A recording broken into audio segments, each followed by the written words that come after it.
What's going on, people, and welcome to another reaction video. Now this one, I just had to do it, right? I have to do it. So let's get straight into it.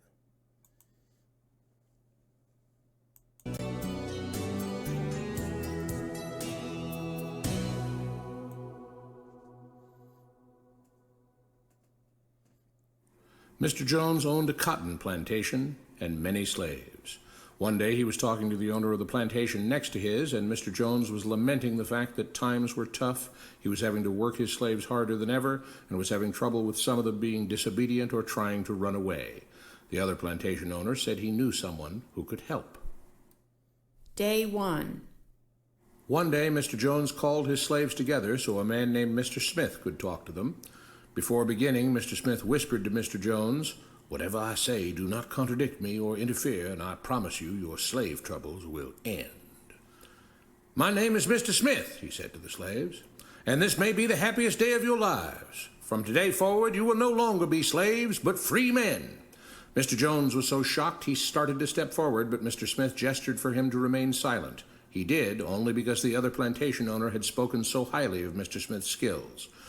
"You are no longer the property of Mr. Jones," Mr. Smith continued. "You are free.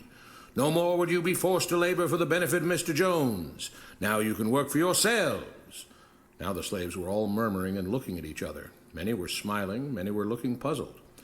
"In fact, you are now free to leave the plantation whenever you want," Mr. Smith said. "However, since we are surrounded by other plantations, if you leave, some other plantation owner will likely claim you as his own the moment you set foot on his property. So I urge you not to risk your newfound freedom by doing something so foolish. Instead, I suggest that you stay here, no longer as slaves, but as willing participants and part owners of this plantation. Yes, this is now your plantation." Mr. Jones bit his tongue to keep from objecting. "For now, we might as well leave Mr. Jones in charge," said Mr. Smith, "since he is the only one with any experience at running a plantation, which is quite a complicated thing to manage. But he will no longer be your master, but just another worker on the plantation. In fact, he will now be using his organizational and management skills to serve you. Whatever problems you may have had with him before, you are now all equals, and you need each other to make this work. If we all cooperate and work together, we can all reap the benefits together. In honor of this happy occasion, I present you this new symbol of togetherness and cooperation, this flag, which shall be the emblem of the new, free Jones plantation." He held up the... So what we have now is he's came in, he's given back the plantation to the people. He says, "You're not slaves, but if you go outside, you might be caught by other people." So putting an external fear into them. Nobody knows how to work this plantation. So for now, we'll just leave the original owner in charge, but he's now going to be like a manager of yourselves. He's not going to be your master. So all of these together, and the flag as well, you know, we've got a visual representation of a community of people, so we know that we can rely on each other. So right now, from that, we're working for ourselves. But are we? But the way it's put across, it has to be different from slavery, doesn't it? It has to be, because we're not bound in chains anymore. But as we know, modern day slavery isn't chains and whips. It's exactly this. It's exactly saying you can work for yourself, you can reap all the money, we'll give it back to you. This is what the socialist plans wants. Give you back your power of your capital, which is your labour. And then you can use it in a positive way. But all you'll be doing is working on a different side of the plantation. You're still enslaved, but they're just doing it differently. The new flag, but most of those listening were still too amazed to respond. "And this shall be our motto," Mr. Smith announced. "We work together as free men for our mutual benefit, pledging our allegiance to the Jones Plantation, which stands for prosperity, liberty, and justice for all. To celebrate, everyone has the rest of the day off. Enjoy your freedom, do as you please, and be back here tomorrow morning, bright and early, so that we may begin work on this great and noble new endeavor as equal free men." Finally, and at the beginning as well, he said he can't get his men to work any harder. But everyone knows, well, especially in this story that we work harder for ourselves if we believe we're going to get something out of it. Convinced that Mr. Smith was serious, the former slaves applauded and cheered. Day 2. We all want this plantation to do well, Mr. Smith said at the beginning of the next meeting, so we can all share in the benefits. We all know that it takes a lot of effort to make a cotton plantation work. Just because you're all free doesn't mean you can stop working.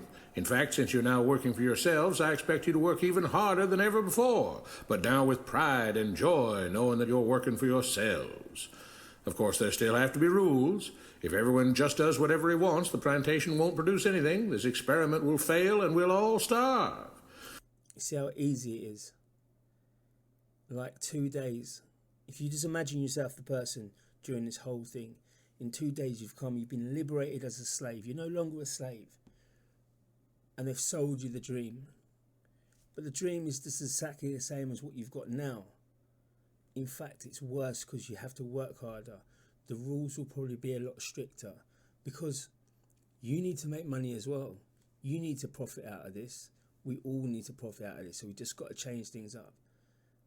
And people will go along with it because it's sold in a certain way. You should be thankful that Mr. Jones has agreed to stay on to lend his knowledge and skills to this endeavor, and I trust you will all do your own part to make this work. Several of you have been chosen to act as project supervisors to manage different aspects of the operation, to make sure everyone is doing his assigned job, to make sure that the rules are followed, and so on. The rest of you may head out to the fields to start your first day of work as free men. Day 3. The next morning, Mr. Smith had a grim expression on his face as the daily meeting began. I have an unpleasant duty to do today, he said. Yesterday, Charles was caught keeping some of the cotton he picked, presumably to sell for his own personal profit. That is against the rules. That is stealing. For that, Charles must be punished. 2 men tied Charles to the whipping post. I take no joy in this. There was no evidence. There was no nothing. He just said that's what he was doing. And if you think about it, why would he be stealing the cotton to make for himself when none of them leave the plantation? They don't want to be caught by the other plantation owners thinking that they've escaped. But they've all believed it. They've all given him social justice. And that's showing everyone in that community, don't steal. Which is good if he was stealing. But there was no evidence there. And we all know that these people are corrupt. Just like a government. Yes, Mr. Smith continued, but you must understand, if we do not maintain order, if we do not have rules that we all abide by, then the plantation will fail and we will all suffer. The whip cracked against Charles' back. But if we all pitch in for the common good, then we can all prosper. Being free doesn't mean you should be selfish and greedy. We must each do our assigned duties and obey the rules, and then we can all benefit, and each of you will receive your appropriate share of the profits. A young man named Samuel stepped forward. But if you and Mr. Jones decide the rules and whip us if we disobey, how is that any different from what we had before? Now, little Samuel, he's a visionary. He's a trailblazer. He thinks for himself. He might be slaved, but he thinks for himself. And that's not good in this society here, this liberated society. He's the one who can mess it up for everyone else by opening their eyes. And everyone else will be able to see what's going on after they open their eyes. But they'll still ignore him. And they'll still carry on. Which is the same as what we have in our society today. How can you say that? Mr. Smith asked. I'm shocked. You were a slave before, and now you're free. Things still need to be managed and organized by those best qualified to do so. Do you know how to run a plantation, Samuel? Well, no, he answered. But if we're free, why do we get no say in what the rules are and how things work? I'm surprised at your ingratitude, Mr. Smith answered. None of you know how a plantation is run, so you're in no position to be making decisions about how things are done here. We are the ones who know how to do it. Sit down, shut up, take the vaccine, and take anything else that we tell you, because we are the government and you are just little society people. You don't know what it takes to run a society. You see, this is what it is. I'll stand up for an independent MP. I'll get the main MPs. They'll come and say, he does not know what it takes to be an MP. And of course I don't. I'm not an MP. I haven't studied politics in university like these elitists that we have now. But I do know how our society is. I do know right and wrong. I do know when we're getting the wall, pulled over our eyes. So it doesn't matter if you know about experience and certain things. You can learn it. You can learn it. Well, when I say Samuel, we'll teach you. We'll teach you, mate. You don't seem to appreciate all the things that Mr. Jones provides for you, from protecting you from all the outside threats that you know nothing about, those who would come here, capture and enslave you, if not for Mr. Jones' protection, to making sure that you all have food and housing, tools to work with, that you're cared for when sick and injured, and so on. There wouldn't be...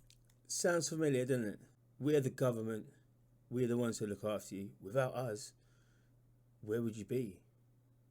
Well, without the government right about now, we would probably have more housing, because there'll be more housing stock because we're not giving it to the invaders of this country. Be a plantation at all. No cotton to pick, no land to plant and harvest, if not for him. You should be grateful that he's made possible the level of comfort you now have. Your lives would be far worse if not for him. Nevertheless, as free and equal participants in this endeavor, from now on at each meeting, any worker may have 2 minutes to ask questions or voice suggestions or complaints.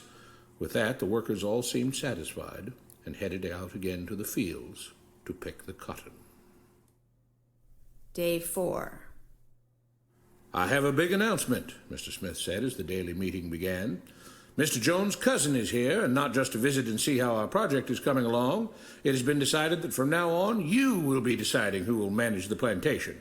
Of course, this job can't be done by just anyone, but every 3 months we will have a special meeting at which all the workers will vote on whether we think Mr. Jones should run the plantation or whether we think his cousin, Mr. Johnson, should run the plantation.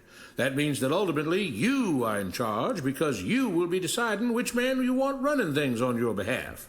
We get to decide out of 2 corrupt people. Again, they're giving him something. They're giving him a vote. Now you can have a vote. We're so liberated. You can vote every 3 months between 2 people that we've put up, we've installed, and ultimately the cousins. So they've both got the same interests. If you don't like the way things are being managed, you now have the power to change it. Amazed and pleased, the workers headed out again to the fields to pick the cotton. Days passed, months passed, a year passed, and the plantation continued to operate as before. Sometimes Mr. Jones was in charge, sometimes Mr. Johnson was in charge, but the day-to-day routine stayed exactly the same. The workers worked hard, long hours every day, and still had little to show for it.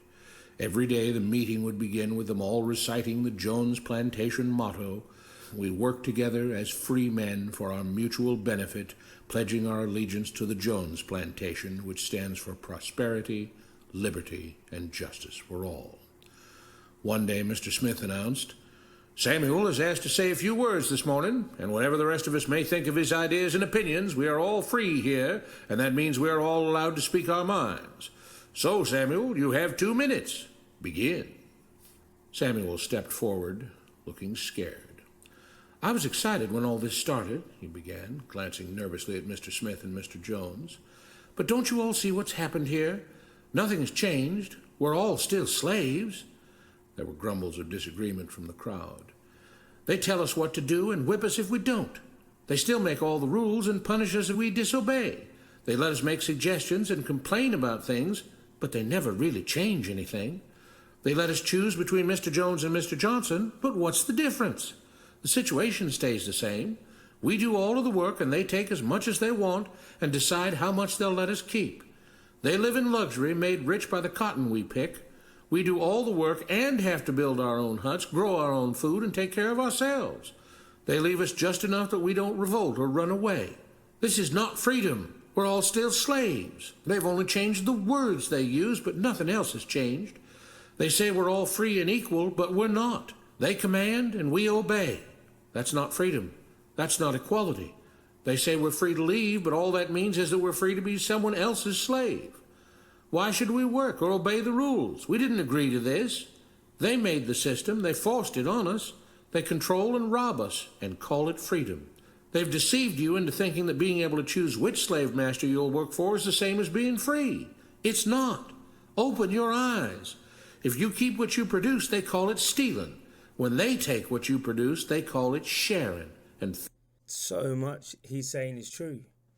And this is quite strange that I can agree with a lot of this stuff that they're saying, because a lot of it's touching on a little bit of socialism. But I guess that capitalism has gone so far and it's gone so corrupt that, you know, it isn't even capitalism anymore. We don't live in a capitalist society because it's not for, this is the socialists will say, our labour, we need to have a decent scope in it. We need to make sure that we've got shares, or we get some kickback so we can work a lot better if we're invested in what we produce. And the capitalist is like, I have the capital, whatever it is. I have the factory. I put down the money for you to make the tools. You make the tools. I sell the tools and get the money. I pay you money for doing what you're doing. That's the basic concept.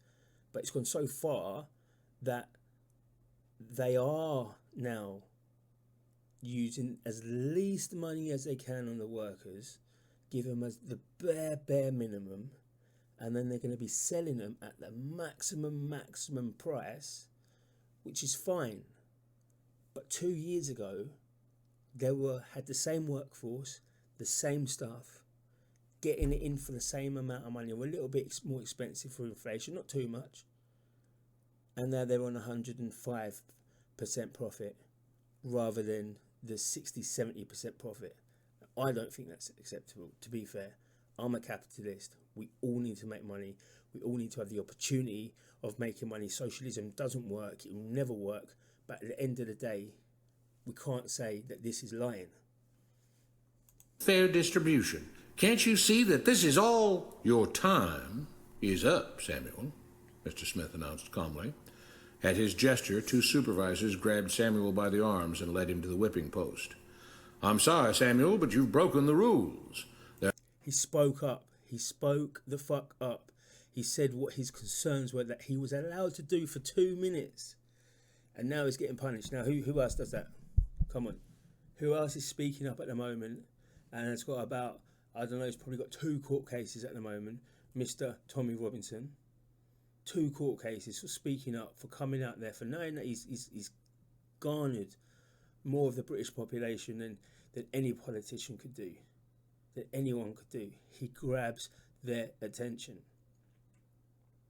And what they're doing, we have to punish you. We have to make sure the world sees how we punish dissident voices. There are rules against encouraging others not to work and encouraging others to break the rules. You're only hurting all of us with your discontentment and your complaining and your disobedience. The whip fell and Samuel let out a grunt. Without rules, without order, all would be lost. Without law, there would be chaos. We can't just behave as wild animals, each doing whatever he pleases. We must all follow the plan and all do our duty for the betterment of everyone. Yes, we do. There needs to be law and order. But at the moment, we've got law and order, which is even more corrupt than the criminals. We have them allowing the pro-Hamas people coming down, glorifying Hamas, who is a terrorist organisation. They come out and say, death to the Jews, death to the West. We're going to take over. We're going to do this. They stand back idly and watch. Whilst on the other hand, when the Patriots come out and say, do you know what? Enough is enough. They come out with their truncheons, their bats, their pepper spray. They come out and they cause real trouble on true patriots. So law and order is needed. But when the law that they are trying to keep order on is corrupt, then it ain't never going to work anyway. And those who do not must be punished. The whip fell again and blood flowed freely from Samuel's back.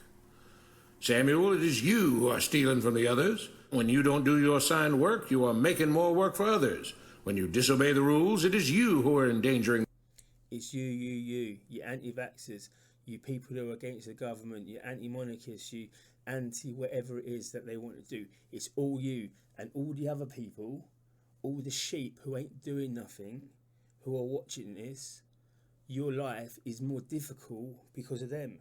So they've pointed out a kind of social problem, and now they want the masses of the people to control it.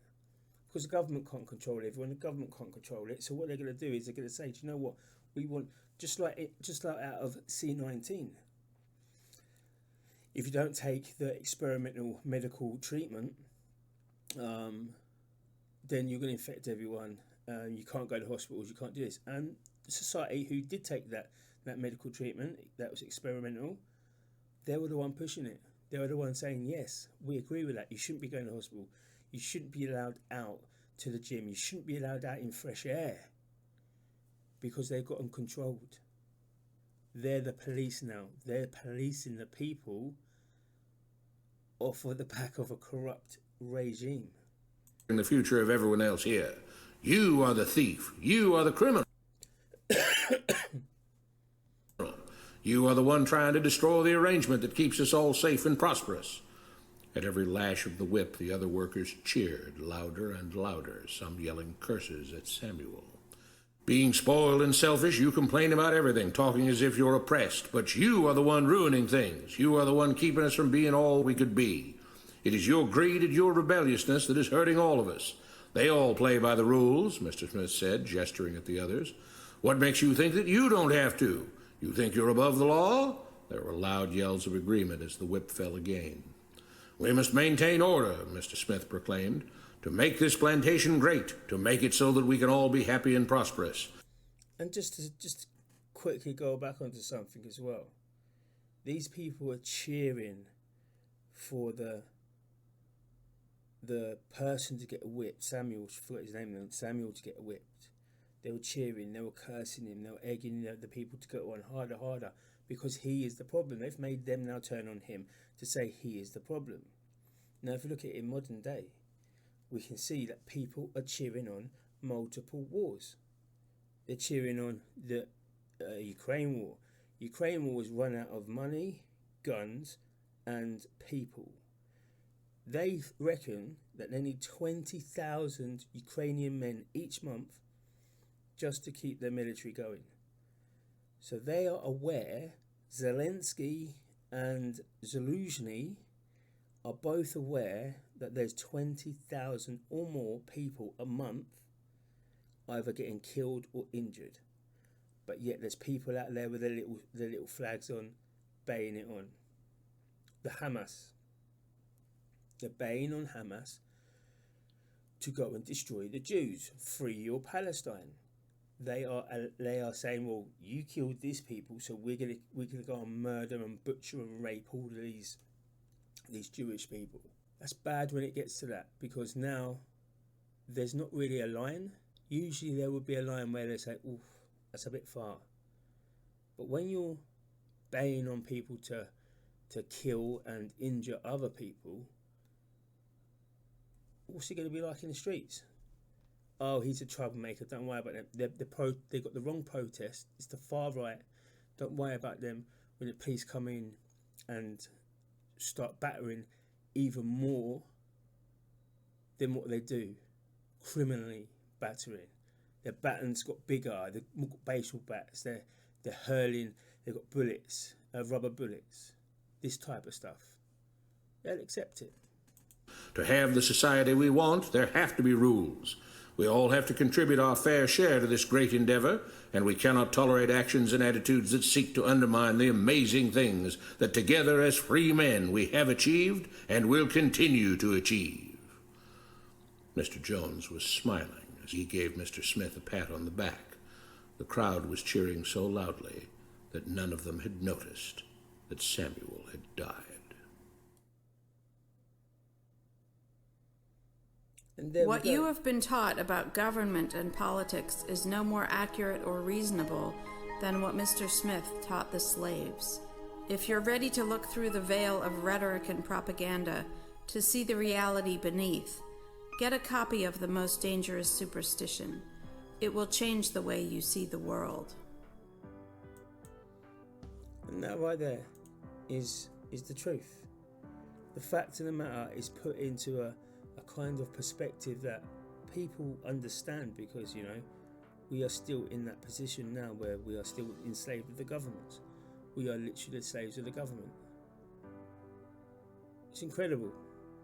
So I just thought I'd share it with you. If you hadn't seen it, you've got all the credits and everything there, so you can go and find it yourself. It's called the Johnson Plantation. But what we live in now, but it's exactly the same thing. We're not free people. I wonder if that's why Black Lives Matter every so often they come out, just to remind people, when people feel that we are free, that we are truly free, and we don't have to follow the rules dictated to us by top government. I wonder if that's why Black Lives Matter come out, to then go back to the slavery times, to then say, oh, we've gone a bit too far with what we're saying, we're going to step back a bit, but we're in a better situation as the slaves because we're free. And then we're back in that little centre point of understanding that we're not free, not truly. We are bound by everything of a corrupt organisation, which at the moment is called the world government. Maybe we do need a radical change. Maybe we do need a radical shift in all types of politics and policies and how we do business. All I do know is we're in a bad situation at the moment. That's all for me. Thank you for taking your time watching this, and see you on the next one.